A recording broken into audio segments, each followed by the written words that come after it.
Hello everyone, welcome to my channel and thank you for coming here and listening to my story. In this video I'm going to explain what is alopecia, how this disease has affected me, and please be patient if I do any spelling mistakes because I'm very nervous and I'm very excited to share my story. So let's just start. So what is alopecia? Alopecia means that I have a really strong but very confused immune system that treats my hair as if it's not part of me. So as long as I'm hairless, my immune system thinks he's doing a great job. I started having alopecia at 6 years old. I was having dinner with my family and my dad discovered this bald spot on my head, and we just started questioning what was that. So we went to the doctor and we did a lot of exams and everything, and we discovered it was alopecia areata, which means you start having some bald spots in your hair. You start losing hair. I started losing hair very quickly. I started having more than 2 spots, and in about weeks I was almost bald. I didn't really realize what was going on. At first I was like, yeah, I'm just losing my hair, but then I was like, oh, I am losing my hair. Like I'm becoming bald. From one spot in about weeks. There were multiple spots all over my head, and I was waking up with always less hair and leaving my hair on the pillow and all around the house. It was just, as a 6 years old, you're just like, wow, what's going on? I had to look at myself in the mirror and just accept that. I mean, it was just impossible. It was impossible going to school and have fun at school and play with kids as a normal kid, without being afraid of leaving my hair somewhere in the classroom or going in the playground and made fun of. Kids were afraid of getting close to me. Kids were afraid of playing with me. They obviously didn't know what was that, and they didn't want to risk to have the same thing as me. So for them it was just like, you have something that for me is very ugly and I don't want to get close to that. So yeah, I started suffering. I started isolating myself. I started not accepting myself. It's hard to see yourself beautiful at the mirror with no hair. After going through a lot of medications, a lot of different exams, I became completely bald and I started wearing a hat. So I suddenly had to just accept that that was going to be my new life. It was one of the most emotional experiences of my life, and if that sounds exaggerate, it's not, because I was losing something that I was identifying with as a kid, and I was feeling lonely, not supported, and not understood from anyone. Doctors were making me feel bad to feel that way, because they were telling me that I was actually lucky, that I'm not fighting for my life, that I am a healthy kid, that it's not cancer, that I'm beautiful, that they were telling me you are bold and beautiful, you're not bold and ugly. Like crazy things, you know, like as 6 years old you're just like, what? Like I remember being really like lonely on my pain, like on my suffering. Obviously I had such a nice and really supportive family that I'm very thankful, but we need to have a different support from the one that we're having right now when someone is experiencing alopecia for the first time. I understood with the years that I was feeling that way because I was taught to feel that way, because I was watching TV. I was never feeling normalized being a bald girl, because for me hair, and for what I was seeing, hair was everything. For me, having long hair made me feel girl and pretty and worthy and feminine, and not having hair made me feel sick and ugly, because that's what I was seeing as a 6 years old. I never met or saw anything in any advertising, any movies, anything bald, normalized. That's the reasons why I never felt accepted I never felt normal, I never felt worthy, I never felt beautiful, I never felt confident, comfortable with not having hair. it was just weird, strange, scary, a nightmare for me, a really nightmare, because that's what society taught me, that beauty is having long hair. Unfortunately, when you have no confidence and when you feel so insecure, it's so easy for you to value others people's opinion without valuing the minds that are generating them. And to me, hearing why you're bald, you look ugly, it was every time so painful to hear. You just value everyone else but not yourself because you don't think you are worthy. At 6 years old, I thought I was the only one having alopecia. When you feel like you're the only one, you just value everyone else's opinion, everyone else's comment. I cannot give the power to those people anymore. I cannot give the power to society anymore. I cannot give the power to anyone else anymore. That my energy doesn't have to be affected from anyone else, if not me. That I get to choose what is beauty for me. I get to choose who I want to be. I get to choose what I want to wear. We have such a big power in life that we can get to choose, and we have to really take care of that. Every time I was going to the playground, kids were running towards their parents and asking probably what the hell was wrong with me. They were yelling at me that I was bald and ugly, that they wouldn't play or sit next to me, that they were scared of getting sick. So my thoughts were consistently like, I will be alone forever, I will never have any friends, anyone that will accept me exactly for the way I am. I was only 6 years old when I first started having alopecia, and I never knew anything like that. I never met anyone bald. I never knew the existence of alopecia. After a few years, I started wearing a wig on, and I did not expect to feel that much joy, to feel hair back on my shoulder. The only difference with the wig is that it wasn't growing from my hair, but I was feeling beautiful again, and my life just shifted back up. And I was always playing with my hair and looking myself at the mirror and liking myself more and building a little bit more confidence. I was very happy to have my hair back, but unfortunately hair doesn't grow from one day to another. So I was still experiencing really bad episodes at school. Kids were still making fun of me at the summer camp, in the playground close to my house. It was still a nightmare for me.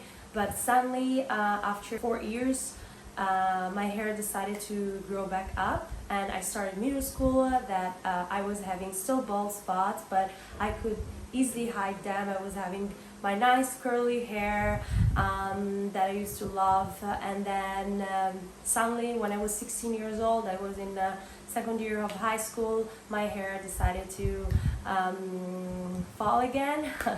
And it was very, very hard, and I was very afraid of leaving that again.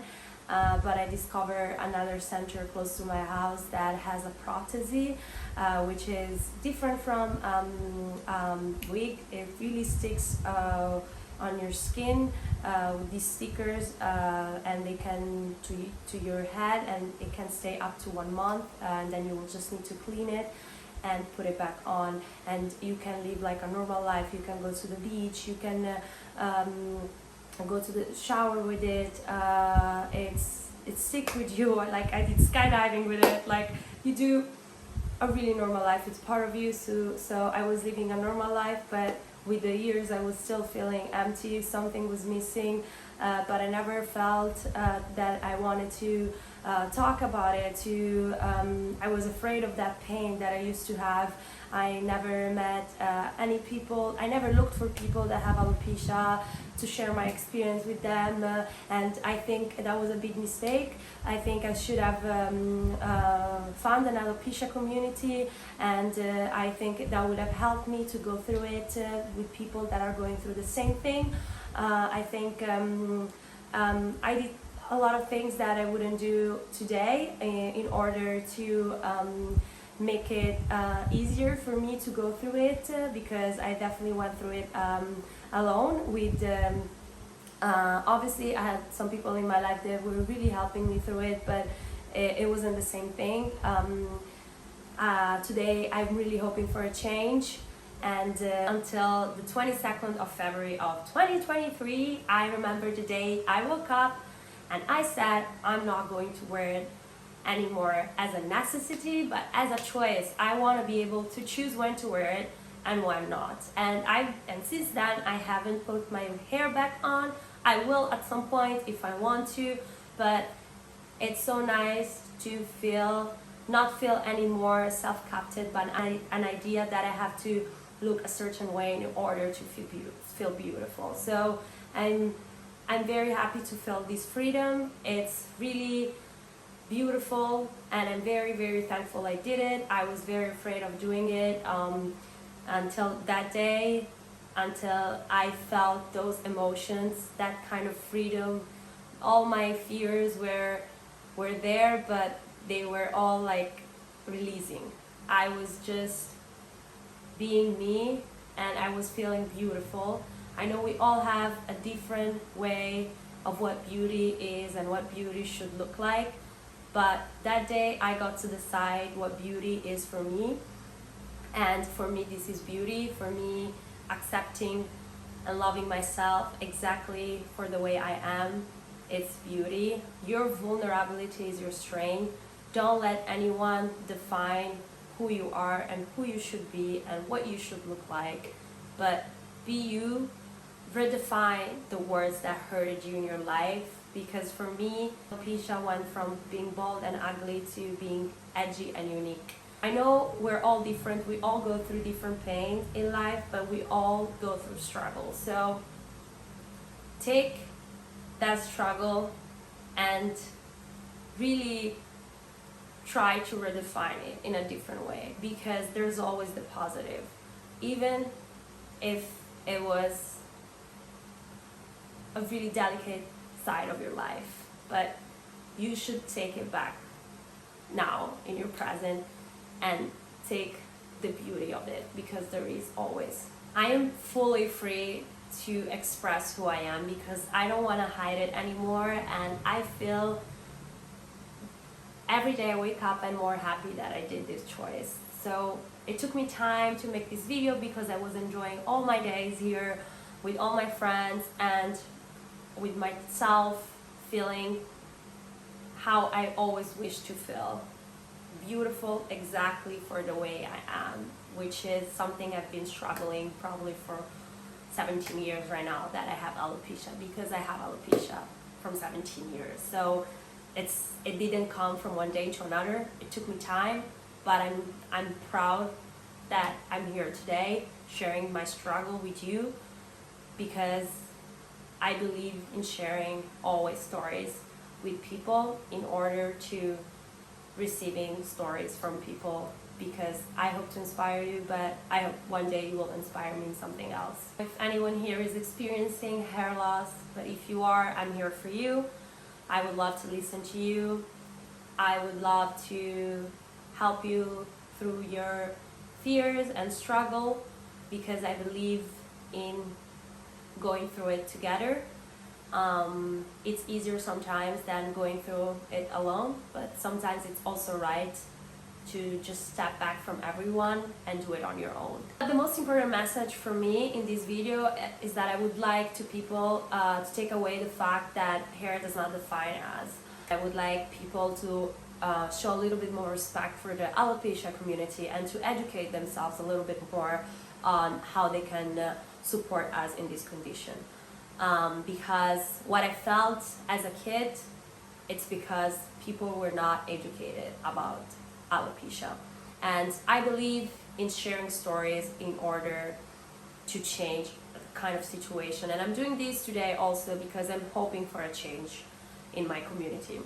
I'm hoping to see more knowledgeable people speaking about alopecia, on the condition, and how they can best support us. I want people to stop minimize any kind of pain that someone is going through, any kind of struggle that someone is going through, because you are no one to minimize. Alopecia may not be life-threatening, but it is life-altering. It affects people's livelihood and mental health.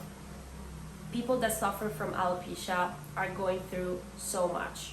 mentally, and we need to all show that kind of support and respect them and listen to them and support them, not judging them and not telling them how they should feel. The impact of this disease in the quality of life is huge. That's why I'm sharing this message with you and my story with you, hoping to receive more respect and hear more respect about this condition and how people can support people that are affected with alopecia, because it always hurts me when I hear that this condition gets minimalized. Today I want to support with all my heart people that have autoimmune disease, and show them that they aren't alone, that there are a lot of people that have alopecia and they're suffering from alopecia, but they never talk about it. They keep that fear into themselves because they don't feel accepted with our surrounding. And that's why it took me so long.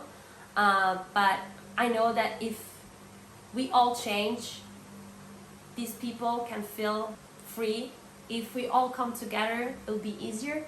We all have to be open-minded enough to share this struggle and open with the people that we love first, and then even with the people that you don't know, because those are also the people that you can help that you don't even know. I shared mine today, hoping that you will share yours next time, because if we all share our struggles, we all can come to a conclusion of self-acceptance for just the way we are, without any judgment or labels. You have to face your fear, and you have to be open-minded enough to face your fear and then share your fear and your struggle to feel free from that pain again, because you need to feel freedom from that pain. That pain cannot control you anymore. Sometimes we just poison ourselves too much with our own pain and struggle and fears without sharing any of it. And if you share it, you will feel free, believe me, because I feel so free right now with the people that I'm with, and from the people that gave me pain when I was a kid. I feel so much freedom from all of that, from all my horrendous years as in my childhood. And I am so proud that I'm doing this today with you. Okay, I'm gonna wrap this up because I'm talking a lot. Thank you so much for coming in here and watching this video until the end. It really means so much to me. I'm very happy that I shared my story with you, and I hope you will do it as well someday with me.